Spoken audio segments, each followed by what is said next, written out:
lots of relief, okay? So wipe the slate clean. There is nothing for micro that will be on your final exam. Your final exam is over macro, which will begin today. So learn the lessons from the last section that you needed to learn about going to an SI more, coming to see me more, studying more, whatever, and just wipe the slate clean and we'll start fresh, okay? So we're going to start on chapter 20. Chapter 20 is a look at how we measure economies as a whole. How we measure economies as a whole. So macroeconomics is about whole economies. In this case, we are going to focus on the U.S. economy, but really every country, every economy is going to do something like this for themselves. So what I talk about today is really U.S. economy techniques for gauging economic conditions and looking at trends in our economy, but this really is done in every country to some extent in a very similar way. So tracking the U.S. economy. The one primary way that we track the U.S. economy is through something called GDP, Gross Domestic Product. Gross, all, domestic, U.S. in this case, product production, all U.S. production. So it's basically a tally of all the goods that are produced in the country during a given year based on their fair market value. So the definition, GDP, is the fair market value, what they're being sold for, that's what fair market value, what they're selling for on the market, fair market value of all final,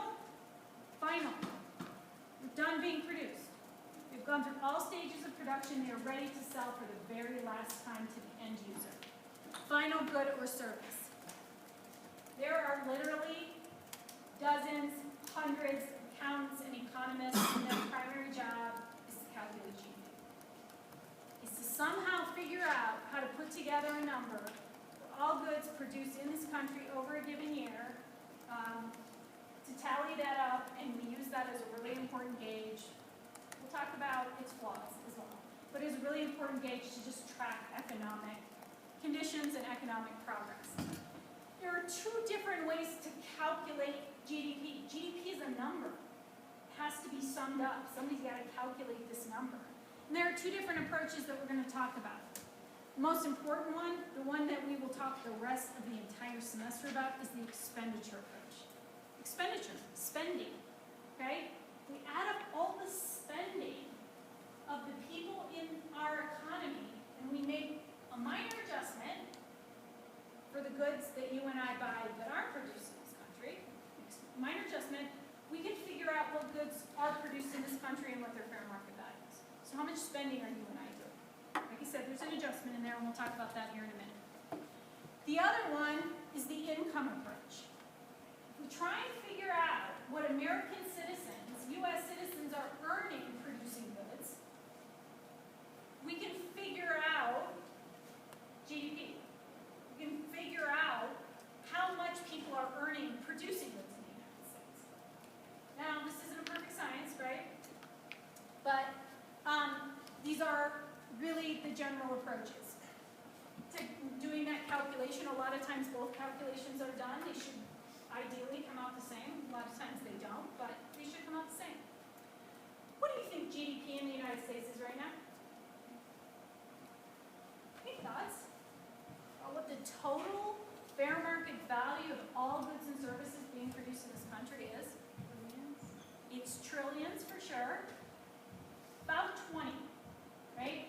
I don't know what it is today. It's probably 21, something like that. You can look it up online any minute and see what GDP is predicted to be for this year or what it was for last year, but it's in the 20 trillion range, and it goes up every single year. It goes up every year. You would expect it to do that. Let me just do a little example that hopefully will help you wrap your brain around this calculation that we're going to do over and over and over and over again. It's easy. It's addition. Okay? So GDP calculation, what this says is that in order to come up with GDP, we can either add up all income, we call that aggregate income. Aggregate is all, okay?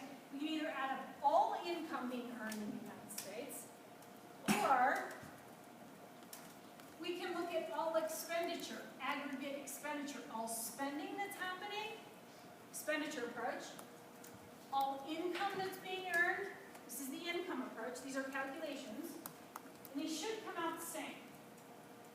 So, let's look at this. If we go into a grocery store and we buy a loaf of bread for $3, what should that contribute to GDP? Don't overthink this, people. $3. Okay? $3. What did you spend on it? $3. Okay? How much income did all of the people in the bread making process together earn making that loaf of bread? Can you guess? It's $3. Now, income's interesting. Only one person did the spending of the $3, but the income is broken down between a lot of different people, right? You have a farmer who made the wheat, who got some money, and sold the wheat to the baker, who then baked the bread and sold it and made some money, and you have all these different people. But if we sum them all up, together they made $3. Yeah? Taxes just ignored in this idea? Like taxes overall? Yes, they're ignored. Thank you. Yep, they're ignored. We'll get there. We'll get there. Okay, but for this particular calculation. Okay? Here, when it comes to you and I spending money, that's money we can't spend. So that is a little bit of an adjustment we have to make. It's a great question. Okay? So there's two different approaches to calculating GDP. You and I are going to end up focusing here. In this particular chapter, we'll talk a little bit about income, but in the future, for the rest of the semester, we're going to focus on spending. There's so much interesting stuff that happens to manipulate spending in our economy, to make you do what we want you to do, and to make you produce the outcomes we want you to produce in terms of GDP and spending. Does GDP include exporting them, or if you're calculating using expenditure, you need to know? Yeah, so that's an adjustment we're going to make. Hang on to that. Yeah, I'll show you that in a minute. Okay?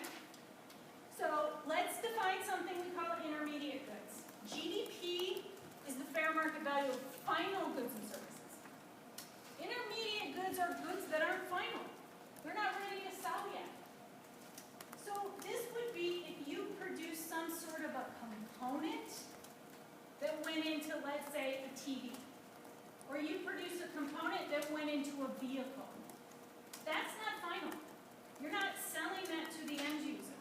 You're going to put it in the car, and then when the car gets sold, that accounts for everything else that went into the car. Then we'll include it in aggregate expenditure, and then it'll find its way into GDP. Okay? But when you produce that little component, yeah, it's production in the United States, but we're only looking for fair market value of final goods and services. This is a little bit of a gray area. If I go to the grocery store and buy a chicken that I intend to go home and cook for my family, is that a final good or an intermediate good? Final good. I'm not going to sell that chicken again, right? My family doesn't have to pay me to cook for them, right? I'm just going to cook it, we're going to eat it, we're done, it's fine. If Chick-fil-A buys a chicken, it's intermediate, right? Chick-fil-A is going to do their magic on that chicken, right? They're going to turn it into sandwiches, then they're going to sell it. Sandwich is the final good or service, and in this case, the chicken is an intermediate. So again, depends on who's buying it, whether it's intermediate or final, right? But we got to keep track of that. These are purchased for additional processing. So like, say you resell a car, that wouldn't be included in the final GDP. It is not. Okay. It is not. Thank you. Used goods are not included. Thank you. Intermediate goods are not included in GDP until they are made into a final good and that final good is sold. And this helps avoid what we call double counting. If we counted the tire that went on the car when it was produced and then counted it when we sold the car, that tire would essentially be counted twice, and we don't want it to. Okay? All right. If I was going to memorize one slide from the whole semester, this is the one I would do. Okay? There is so much information on this one slide. So much information. And this is going to hopefully become second nature for you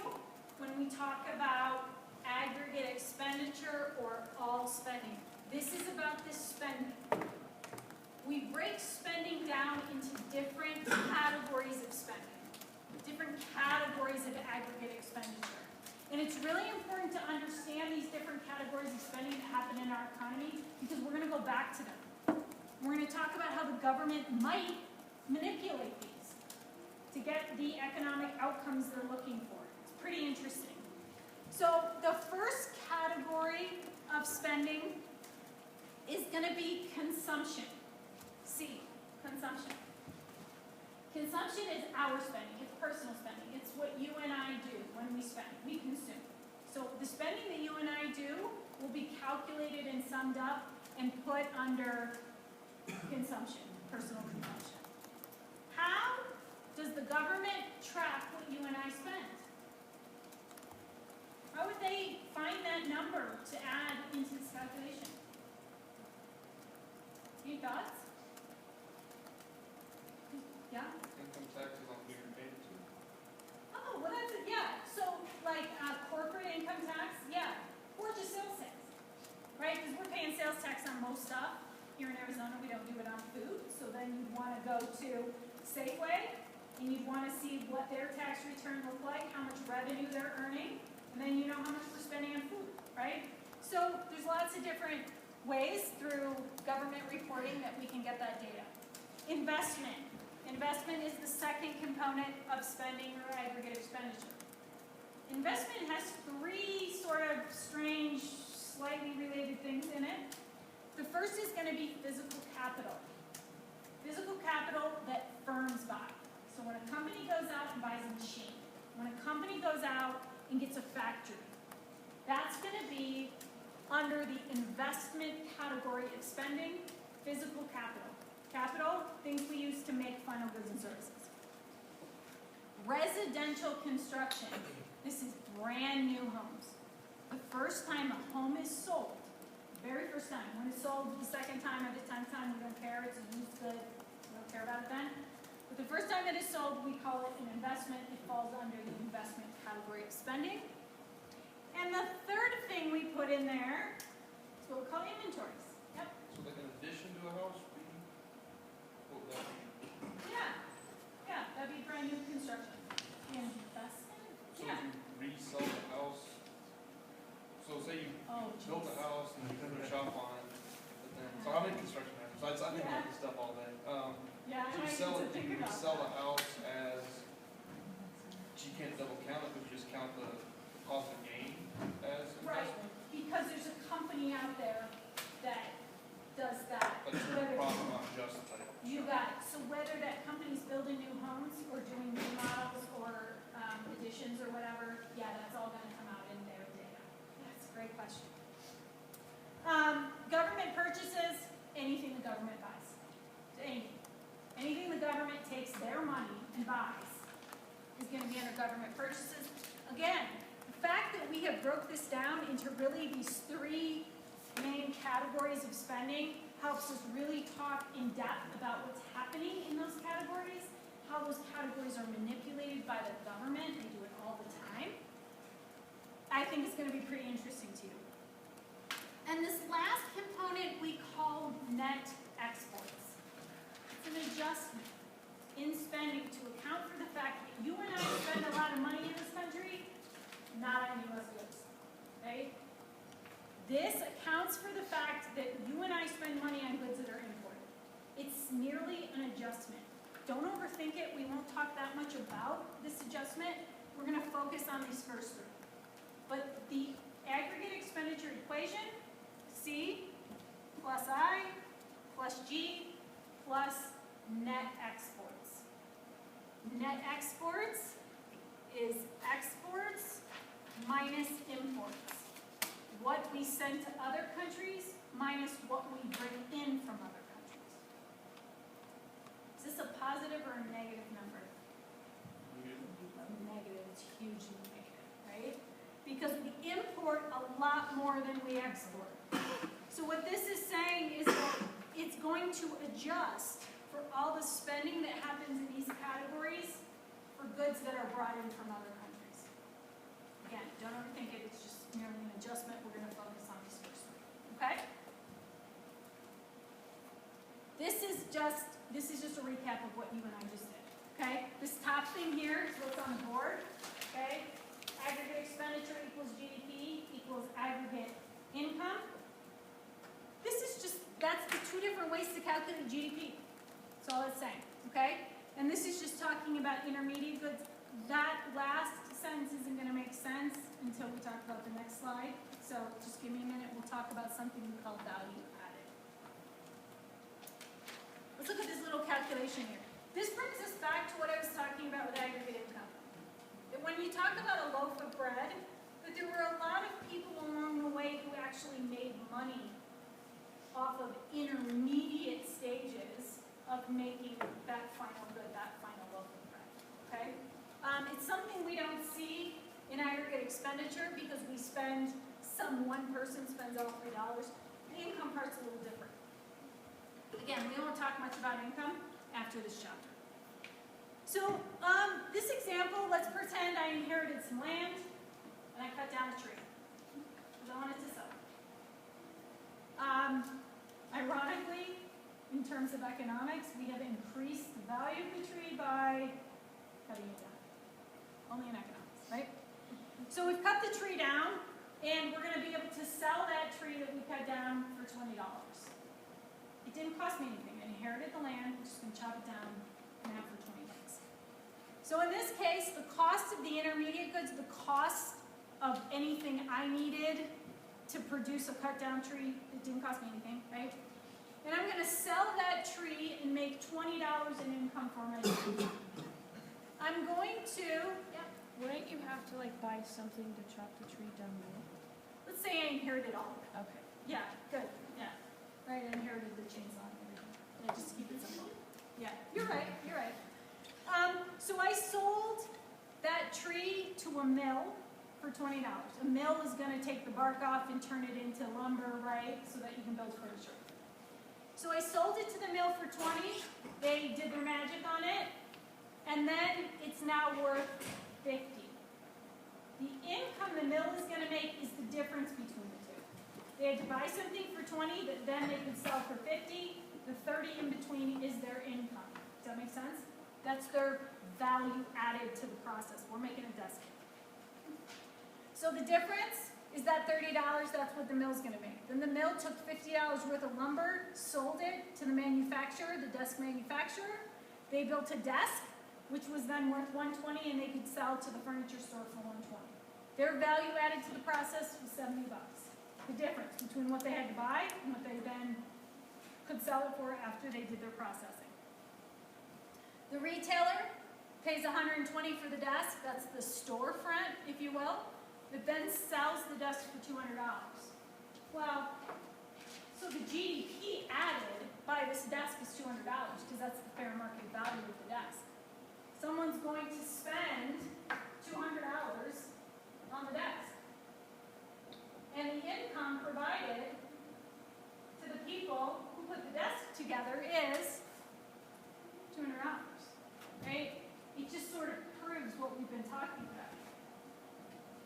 That there's a breakdown of value added for different people in the process, okay? But if you add them together, you'll come up with the income of the people, and therefore, you can do that income approach to GDP. All right, this thing's crazy. You're just going to have to spend some time with this, okay? When you lay in bed tonight, okay, bust it out. There are three basic parties here. There is households, number one, economic decision makers, and then governments and firms, they fall in the second tier of economic decision makers in our economy in terms of importance. This just shows you how income and expenditure flows between these parties in an economy. This is not going to be a surprise to you.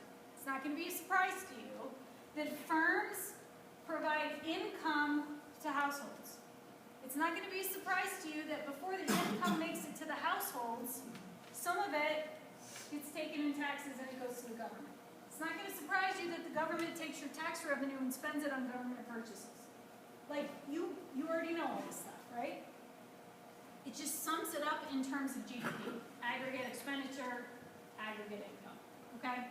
So take a look, sort of, you and I save money, it goes to a bank, the bank then loans money out to people. I mean, it just shows you the whole cycle of income and spending. So, spending or saving good for an economy? Has anyone ever gotten on TV, any politician ever stood in front of a podium and said, please people save your money? Doesn't make any sense to them. It's good for an economy for you to spend. It's good for you to save, right? That's the disconnect. How much do you think we save in this country on average as a percentage of our income? Like two. Like two. Okay, 2%. I mean, that's permanent, right? Yeah. Save more money, people. All right. Income flow. So this is just showing a little bit more about the income and how it flows in that model you saw on the previous slide. It shows income arising from production. How does money come out of production? Well, it comes out of production because you and I earn incomes, because firms are able to sell goods to us, all sorts of things. Aggregate income can be divided into two classifications, right? It actually has two different components. First of all, you and I have to pay taxes out of our aggregate income. And then what's left over is what we call disposable income. So aggregate income, the taxes are still in there, the taxes you have to pay. But when we subtract out the taxes you have to pay out of aggregate income, what we're left with is your disposable income. The money that then you can do something else with. You and I tend to do one of two things with our money. Spend it, or we save it. We're spending 98% of it and saving 2% of it, evidently. Okay? So this just breaks down aggregate income a little bit more because this will become important. The government can actually manipulate taxes to manipulate your spending. If they cut taxes, they put more money in your pocket. They put more money in your pocket, what are you going to do with it?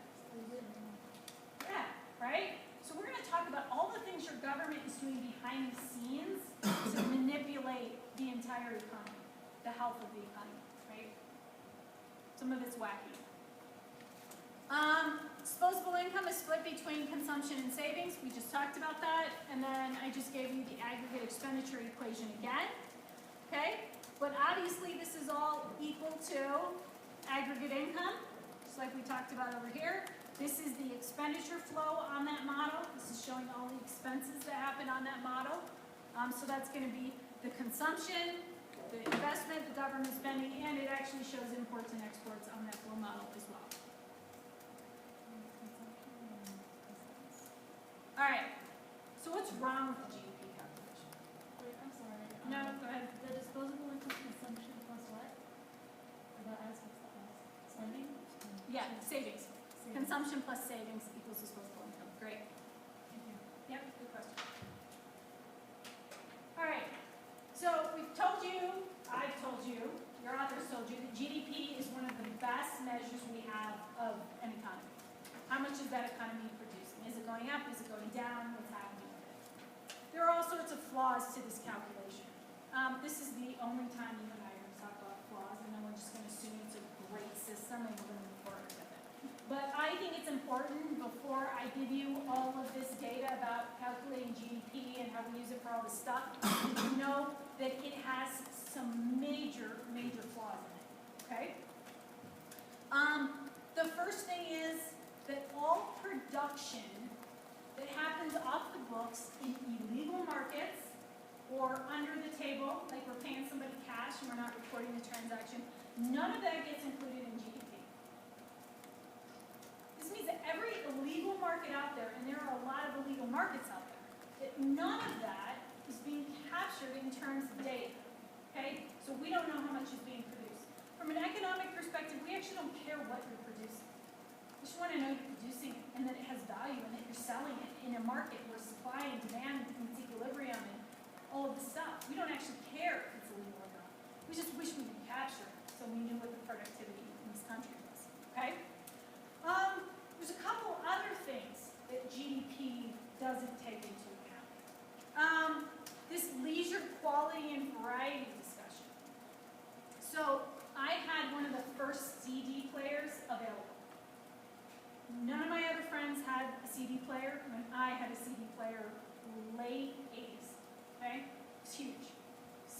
boombox thing, right? Yeah. It was $350 in the late 80s. I don't know what that is in today's dollars. I paid my dad $10 at a time, $10 a week, you know, for my babysitting money or whatever to pay this thing off. It's obsolete today. But what is it worth today? Maybe, right? Because the delivery systems you have for music are better, you get a better quality, and they're a whole lot cheaper. GDP saw the price of music distribution go from $350 to, and what would it cost you? Yeah, you do it on your phone. I don't even know how to do this analysis, right? What do you pay a month? $5? So you pay $5 a month, right? So I had a $350 system, and then I had to pay $12 for every CD with 8 songs on it, right? And I just play over and over and over. Yeah, I don't even know how to make this comparison. I know that the price of music has gone down and the quality's gone up. But that is not reflected in GDP. Because the price has gone down of music distribution. That the quality has gone up. We can't account for that. Technology goes down in price, which brings GDP down. But does technology get better? Of course it does, right? So it's this sort of weird anomaly that we can't capture. Yep. Sorry, that's my outside tangent, but in like the states that recently legalized weed, looking now put that on the books, did their GDP just spike after that? Probably. Had to, right? Because now we're recording that data, right? How does an economist feel about legalizing weed? More money. Tax revenue from all those sales. We get to capture all that data. We get that employment data. Think about how many people were employed in that industry that we weren't recording because it was illegal. Now I can record it. Now I know that unemployment is different than what I thought it was, right? Whatever. I think in the book it said that Italy tries to estimate money spent on illegal drugs and prostitution as well. We're all trying to Right. estimate that. We're all trying to, and economists But have they made actually it all like legal. include it or Oh, include they it. include it in Yeah. GDP. Mm-hmm. Oh, that's fascinating. That is fascinating, right? The economist says, make it all legal. Let's track all this data. Let's collect taxes. Let's try and figure out what unemployment really is. Let's try and, right? That's where the real data is at. Then we can really figure out what's happening in the economy and what we should do about it. But if we're missing all these huge chunks of data, how are we supposed to figure out trends and things like that? Yeah. Leisure time. There are things that you buy that increase the amount of free time or leisure time you have in your life. So if you think about the washing machine you buy, the washing machine that people had 50, 70, 100 years ago, right, was manual in a lot of cases. How much leisure time do people get because of this new washing machine where you throw it in and you throw it in a pod, right, and you push one button and you walk away? It's ridiculous. But we can't account for that in GDP. We're just looking at prices. We're not looking at have we increased quality of life. A few other things we need to take into consideration that GDP lacks. Another thing is depreciation. So this is very like businessy depreciation. But this is thinking about something like your car, which is capital for you, right? It's something you own that provides you another service. Your car is not worth the same next year as it is this year, or 10 years from now. It doesn't have the same value because its usefulness is wearing out. You're using it up. You're using up your car. And at some point, it's going to be rendered almost entirely useless. Well, as we produce goods and services in factories and things, that factory, the same thing's happening. The machinery in that factory is getting worn out. The factory itself is getting worn out. We're not accounting for the fact that as we create stuff, we also destroy stuff in the process. The capital we produce, we're destroying in the process. So, another thing, negative externalities. There are costs, environmental costs, social costs, that come from producing goods and services that we're not accounting for either. pollution? Okay, so we're producing all of these goods and we're driving GDP way up. Does anybody care about the pollution that's happening? That's a cost. We're not putting that in here. We're not accounting for that. It's a huge problem from an environmental perspective, right? Negative externality. I went to MAU, and I lived in an apartment, and the guys upstairs liked to play basketball like 2 a.m., right? They didn't invite me to play basketball. But I was a third party to that transaction, right? It impacted me in a negative way, even though I was not directly involved. Any third party impact, good or bad, is called an externality. And we'll talk more about externalities as we go on in these chapters. But negative externalities, here we're talking probably about pollution. GDP and economic welfare. GDP doesn't care what the good is. It just cares what the fair market value is. Which means that whether we're counting up how many cigarettes we're making or how much baby formula we're producing, we care about it the same in terms of GDP. Just how much is it going to sell for? Let's add it up, right? In this country, we spend just about more than any other country on two big, huge things. Prisons and healthcare. Is how many people you have in prison, should that be any sort of a gauge of productivity in a country? The more prisons we build and the more prisoners we put in it, the higher our GDP gets. We're building more prisons. We're employing more prison guards. Right? That doesn't make any sense. Healthcare, we spend more on healthcare than anybody else, and we get less in terms of outcomes from our healthcare than anybody else. So we spend more and get less when it comes to healthcare. If you spend a lot on healthcare, that's going to boost your GDP. That's a final good or service. But you're not getting what you pay for? That doesn't make sense, right? So there's all sorts of flaws in GDP. There's lots of things it doesn't take into account. There's lots of things it doesn't include. It's the best we have. So from this point on, we're just going to assume it's a good system and whatever. Okay? There are economists that will tell you GDP is an awful calculation and they refuse to teach it, and it's just bogus and there's 100 different ways to do it. In this class, we're going to roll with it. Okay? All right, let me do a quick time check. All right, so we're going to go for a few more minutes. Okay, and then I am going to finish up early, so those people who have questions about their exams can have some time. Do that before 6:45. All right, so let's just talk about a concept really quick about trying to track GDP from year to year in terms of inflation. Now, inflation, I believe, is on the next slide. We'll get to that. But inflation means that overall price levels in an economy are going up if we see inflation. We typically do see inflation every year. You might not notice it, but on average, the prices of the things you are buying are going up 2 to 3% every single year.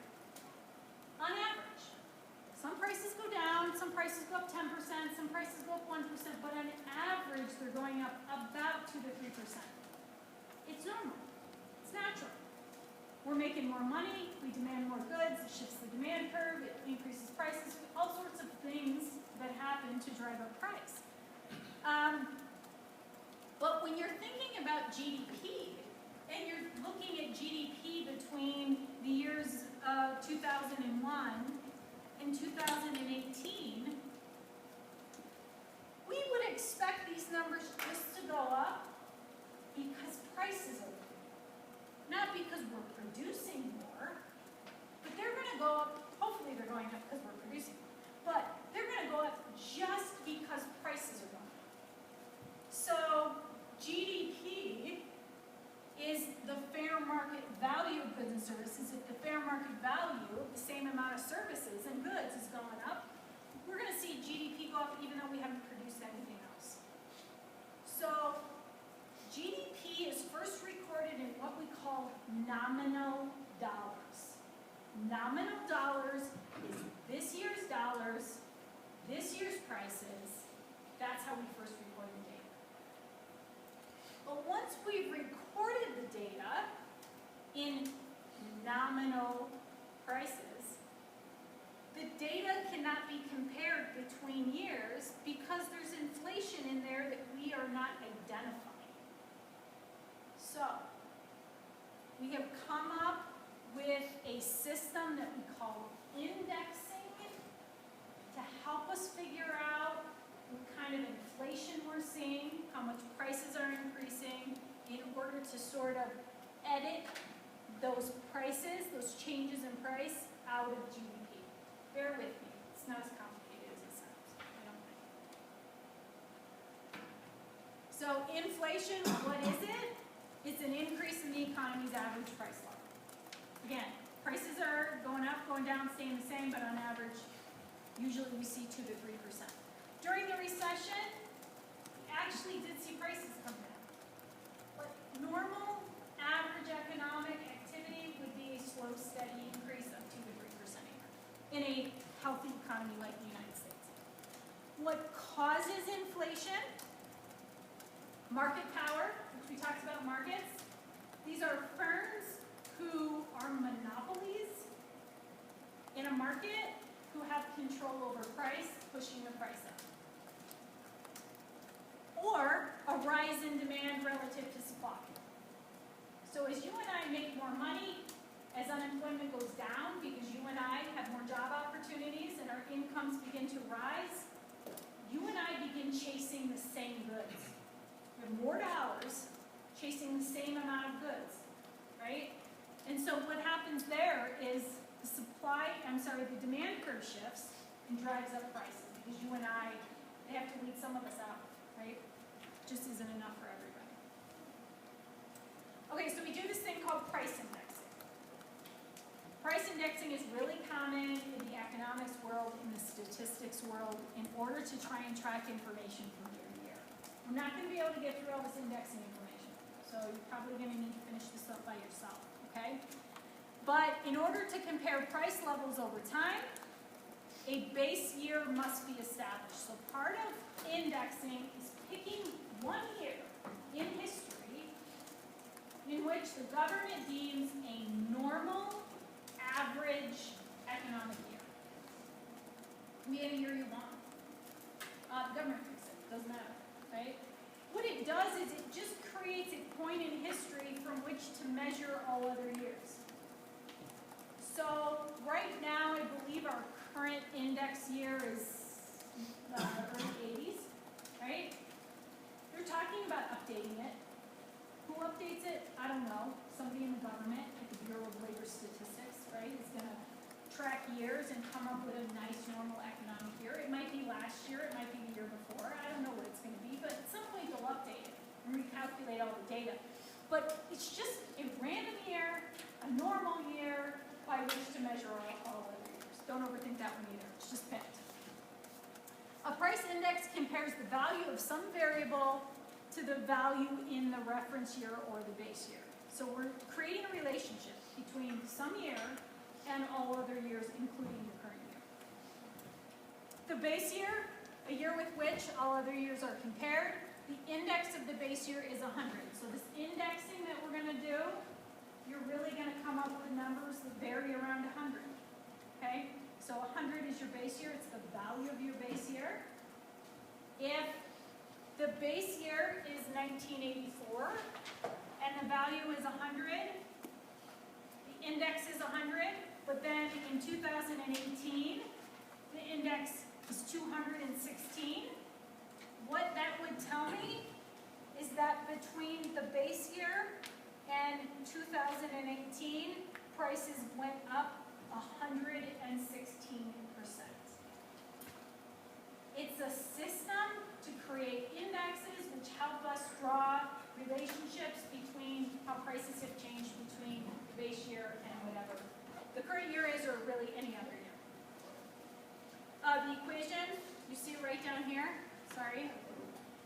Price in the current year divided by price in the base year times 100 will give you the index for that year, okay?